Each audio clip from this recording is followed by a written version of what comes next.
नमस्कार. मी प्रणाली कुलकर्णी, पुणे सिंहगड रोड येथे गेले 16-17 वर्ष मॅथ्स आणि ॲप्टिट्यूडचे क्लासेस घेते. मॅथ्स ऑलिम्पियाड, स्कॉलरशिप यासाठी बरीच मुलं माझ्याकडे येतात. आता महत्त्वाचा प्रश्न असा आहे की मुलांना ट्युशन लावणं खरंच गरजेचं आहे का? बरेच पालक मला विचारतात की सगळ्या विषयाची ट्युशन घ्याल का? किंवा science, Hindi, S S T फार अवघड जातं हो, तुम्ही घ्याल का ते तेवढं? पण हे मला जरा कुठेतरी चुकीचं वाटतं. कारण काय आहे की मुलांना जे एखादा विषय अवघड जर वाटत असेल तर आपण त्याचा क्लास नक्की कशासाठी तर त्याला थोडं पुश करणं गरजेचं आहे, काहीतरी हिंट देणं किंवा कसं लक्षात ठेव हे सांगणं गरजेचं आहे. पण सगळ्या विषयांचा क्लास हे काही मला पटण्यासारखं नाही आहे. आणि मग अवघड विषय जो आहे तो अजून अवघड करायचा किंवा सिलेबसवर काम करायचं.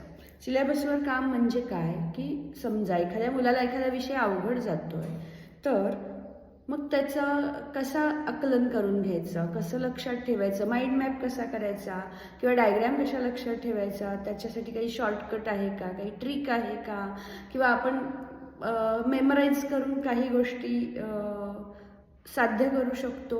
काही गोष्टींमध्ये काही लॉजिक असतं, ते कसं लक्षात ठेवून तुला पेपरमध्ये मार्क्स घेता येतील किंवा कन्सेप्ट कशी क्लिअर होईल, ह्या गोष्टी समजावणं ही गोष्ट वेगळी. पण क्लास लावायचा, शाळेसारखीच 50-60 मुलं त्या क्लासमध्ये असतात आणि मग त्याच टॉपिकवर टेस्ट होतात. शाळेच्या टेस्ट वेगळ्या, क्लासच्या टेस्ट वेगळ्या आणि त्यामध्ये मुलं गांगरून जातात. काम होतं फक्त सिलेबसवर, मुलांचं काहीच त्याच्यामध्ये पार्ट राहतच नाही. तर हे असं करणं मला तरी काही पटत नाही आहे. कारण मुलांना ट्रिक समजावणं, त्यांना 1 to 1 काही कन्सेप्ट क्लिअर करणं आणि एखादा महत्त्वाचा जो विषय आहे त्यासाठी त्यांना वेगवेगळ्या पद्धतीनं कसं लक्षात ठेव हे सांगणं आणि तो विषय सोपा करणं. ॲक्च्युली आत्ता सध्याची गरज काय आहे की कमी मार्क्स पडले म्हणून रागवण्या मारण्यापेक्षा त्याला मार्क्स कसे जास्त मिळवता येतील आणि तो विषय आवडेल कसा याचं मार्गदर्शन त्यांना करणं हे जास्त गरजेचं आहे.